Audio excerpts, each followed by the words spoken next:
الله يا الله. Bismillahirrahmanirrahim. Assalamualaikum warahmatullahi wabarakatuh. Syukur alhamdulillah kita berjumpa lagi dengan channel ini. Salawat dan salam selalu dan tetap tercurahkan kepada junjungan kita Nabi besar Muhammad sallallahu alaihi wasallam. Allahumma sholli ala Sayyidina Muhammad wa ala ali Sayyidina Muhammad. Saudaraku yang dirahmati Allah Subhanahu wa ta'ala, pernahkah kita bertanya-tanya mengapa ada orang yang mendapat cobaan begitu berat dalam hidupnya? Mengapa ada yang tampak hidup tenang sementara yang lain seolah dikejar-kejar dengan musibah? Dalam Islam, kita mengenal konsep azab atau siksaan Allah yang bisa datang di dunia sebagai peringatan atau hukuman keras atas perbuatan-perbuatan tertentu. Al-Quran dan hadis Rasulullah Sallallahu Alaihi Wasallam telah menjelaskan dengan gamblang tentang perbuatan-perbuatan yang mendatangkan azab dengan cepat. Hari ini kita akan membahas 5 perbuatan yang menurut dalil-dalil syariat dapat memanggil azab Allah lebih cepat. Mari kita simak bersama agar bisa kita menjauhi perbuatan-perbuatan tersebut dan senantiasa dalam lindungan Allah Subhanahu wa ta'ala. Perbuatan pertama adalah zina. Allah Subhanahu wa ta'ala berfirman dalam surah Al-Isra ayat 32 yang artinya, "Dan janganlah kamu mendekati zina, sesungguhnya zina itu adalah suatu perbuatan yang keji dan suatu jalan yang buruk." Dalam surah An-Nur ayat 2, perempuan yang berzina dan laki-laki yang berzina, maka darahlah tiap-tiap seorang dari keduanya 100 kali dera. Rasulullah Shallallahu Alaihi Wasallam bersabda, apabila zina dan riba telah tampak dalam suatu negeri, maka sungguh mereka telah menghalalkan azab Allah atas diri mereka sendiri. Hadis riwayat Al-Hakim. Dalam hadis lain, tidak akan merajalela zina dalam suatu kaum, melainkan akan banyak kematian di antara mereka. Hadis riwayat Ibnu Majah. Berikut kisah nyata dari sejarah.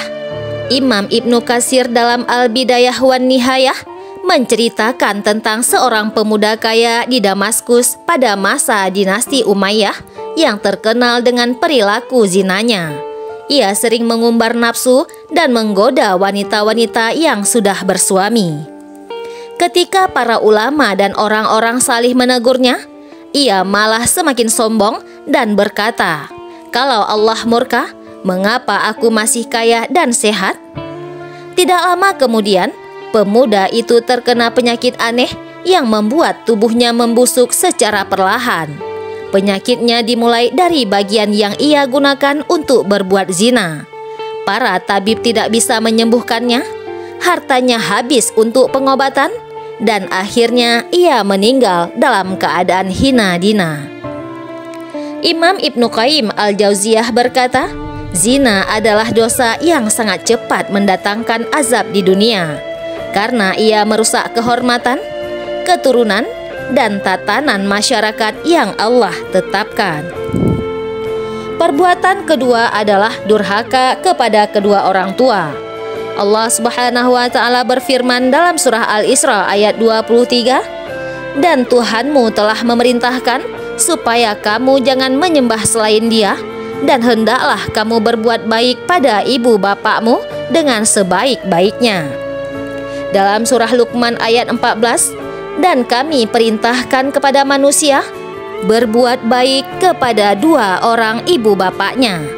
Rasulullah Shallallahu Alaihi Wasallam bersabda, "Ridha Allah tergantung pada ridha orang tua, dan murka Allah tergantung pada murka orang tua." Hadis riwayat At-Tirmizi.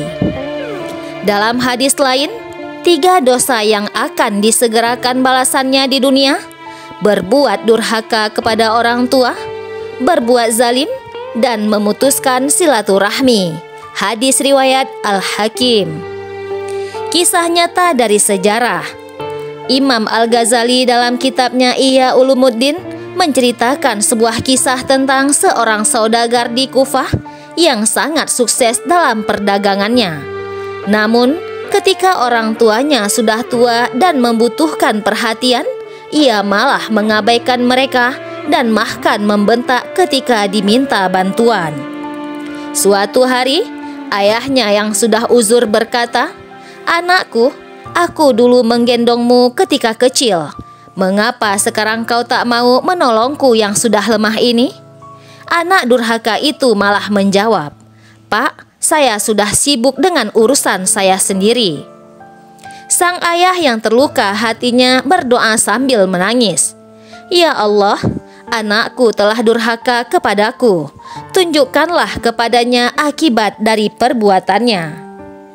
Keesokan harinya, kafilah dagang saudagar itu dirampok habis-habisan. Usahanya bangkrut total. Yang lebih menyedihkan lagi adalah anak-anaknya sendiri kemudian memperlakukan dia persis seperti cara ia memperlakukan ayahnya dulu. Ia baru menyadari kesalahannya ketika merasakan sendiri penderitaan yang sama. Imam Ibnu Qayyim berkata, durhaka kepada orang tua adalah dosa yang balasannya paling cepat terasa di dunia. Bahkan seringkali Allah membalasnya dengan cara yang sama melalui anak keturunannya. Perbuatan yang ketiga adalah menzalimi anak yatim.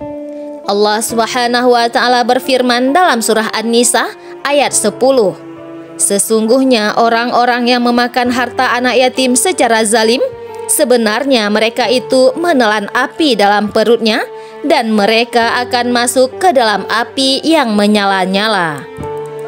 Dalam surah Ad-Duha ayat 9, "Maka terhadap anak yatim, janganlah kamu berlaku sewenang-wenang." Rasulullah Shallallahu Alaihi Wasallam bersabda, "Jauhilah 7 perkara yang membinasakan. Salah satunya adalah memakan harta anak yatim." Hadis riwayat Bukhari dan Muslim. Beliau juga bersabda, "Aku dan orang yang memelihara anak yatim seperti ini di surga," sambil menunjukkan jari telunjuk dan jari tengahnya. Hadis riwayat Bukhari. Kisah nyata dari sejarah. Imam At-Tabari dalam tafsirnya meriwayatkan kisah seorang wali anak yatim di zaman Bani Umayyah. Orang ini dipercaya mengurus harta warisan seorang anak yatim yang jumlahnya cukup besar. Namun, ia menggunakan harta tersebut untuk keperluan pribadi dan bisnis sendiri. Ketika anak yatim itu beranjak dewasa dan bertanya tentang hartanya, sang wali berdalih bahwa harta itu sudah habis untuk biaya perawatan dan pendidikannya. Padahal kenyataannya, sebagian besar telah ia korupsi. Anak yatim itu merasa dizalimi, tidak bisa berbuat apa-apa karena tidak punya bukti. Ia hanya bisa berdoa, "Ya Allah, Engkau tahu apa yang dilakukan oleh waliku ini terhadap harta ayahku. Aku serahkan urusan ini kepadamu." Tidak lama kemudian, rumah sang wali terbakar di malam hari. Anehnya, api seperti muncul dari dalam rumah dan membakar habis semua harta bendanya. Keluarganya selamat, tapi semua kekayaannya lenyap dalam semalam. Setelah itu, usaha apapun yang dijalaninya tidak pernah berhasil, seolah tidak ada berkah dalam hidupnya. Para ulama waktu itu berkata bahwa ini adalah isyarat dari firman Allah tentang orang-orang yang makan harta anak yatim seperti menelan api dalam perutnya. Imam Asy-Syaukani berkata, kezaliman terhadap anak yatim adalah dosa yang sangat dimurkai Allah, karena mereka adalah golongan yang lemah dan tidak bisa membela diri. Perbuatan yang keempat adalah makan riba. Allah Subhanahu wa Ta'ala berfirman dalam surah Al-Baqarah ayat 275, orang-orang yang makan mengambil riba tidak dapat berdiri melainkan seperti berdirinya orang yang kemasukan syaitan lantaran tekanan penyakit gila. Ayat selanjutnya, hai orang-orang yang beriman, bertakwalah kepada Allah dan tinggalkan sisa riba jika kamu orang-orang yang beriman. Maka jika kamu tidak mengerjakan, meninggalkan sisa riba, maka ketahuilah bahwa Allah dan Rasul-Nya akan memerangimu. Rasulullah SAW bersabda, Allah melaknat pemakan riba, yang memberi makan riba, yang menulisnya, dan yang menjadi saksinya. Mereka semua sama dalam dosanya. Hadis riwayat Muslim. Dalam hadis lain, apabila zina dan riba telah tampak dalam suatu negeri, maka sungguh mereka telah menghalalkan azab Allah atas diri mereka sendiri. Hadis riwayat Al-Hakim. Kisah nyata dari sejarah. Imam Ibnu Abi Dunya dalam kitab Uqubat menceritakan tentang seorang rentenir di Madinah pada masa Khalifah Umar bin Abdul Aziz. Orang ini memberikan pinjaman dengan bunga yang sangat tinggi kepada para pedagang kecil yang sedang kesulitan.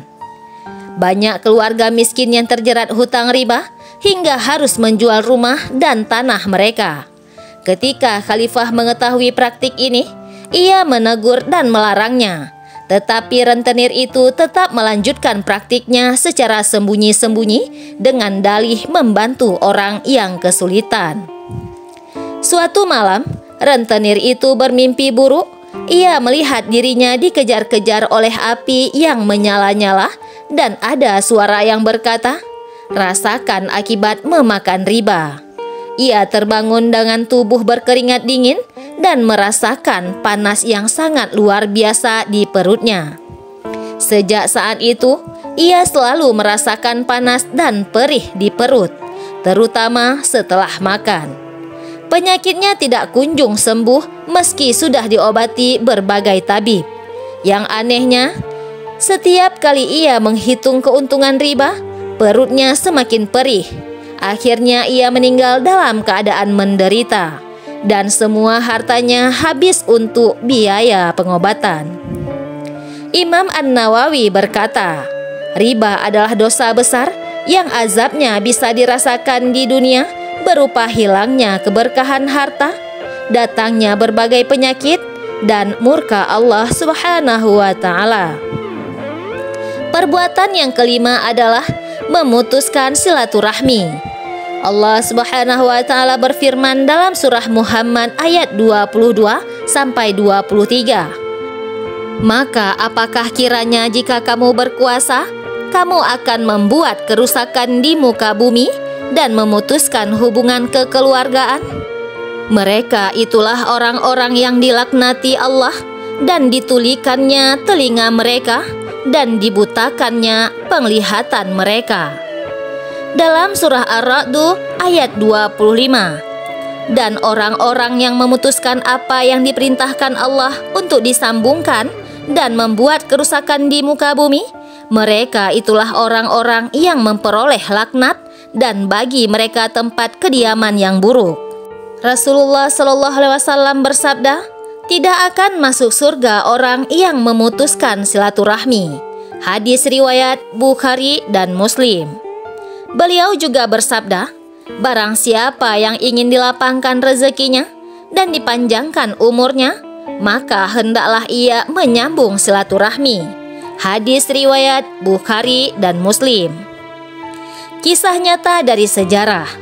Imam Az-Zahabi dalam Syiar A'lam An-Nubala menceritakan tentang dua bersaudara kaya di Baghdad pada masa Khalifah Harun Ar-Rasyid. Mereka adalah pedagang sukses yang memiliki banyak toko dan kafilah dagang. Karena masalah warisan orang tua, keduanya bertengkar hebat dan memutuskan hubungan sama sekali. Sang kakak berkata, mulai hari ini aku tidak mengenal adikku lagi. Sang adik pun membalas, aku juga tidak butuh kakak seperti dia. Keduanya tidak mau saling menyapa.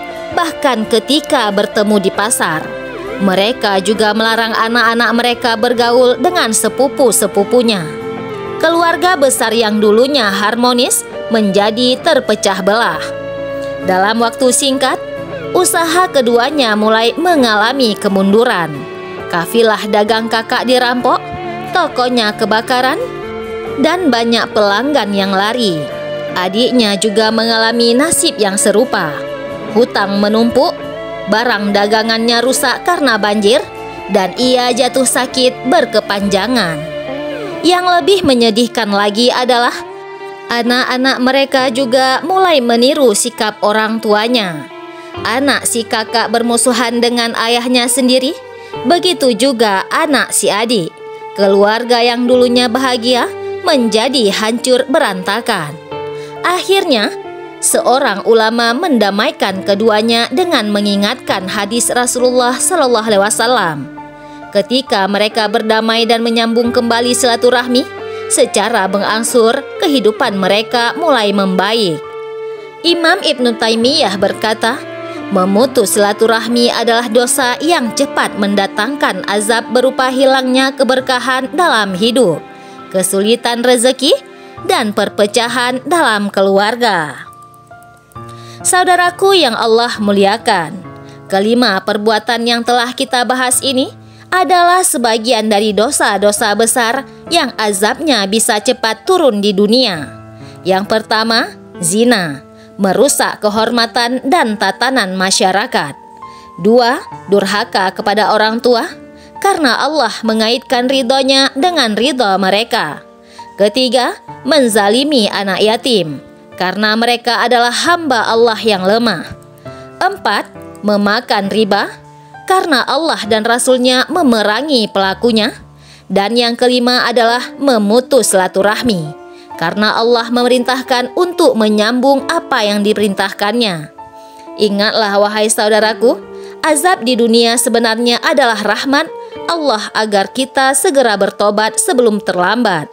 Sebaliknya, menjauhi perbuatan-perbuatan ini akan mendatangkan keberkahan dan perlindungan Allah Subhanahu wa Ta'ala.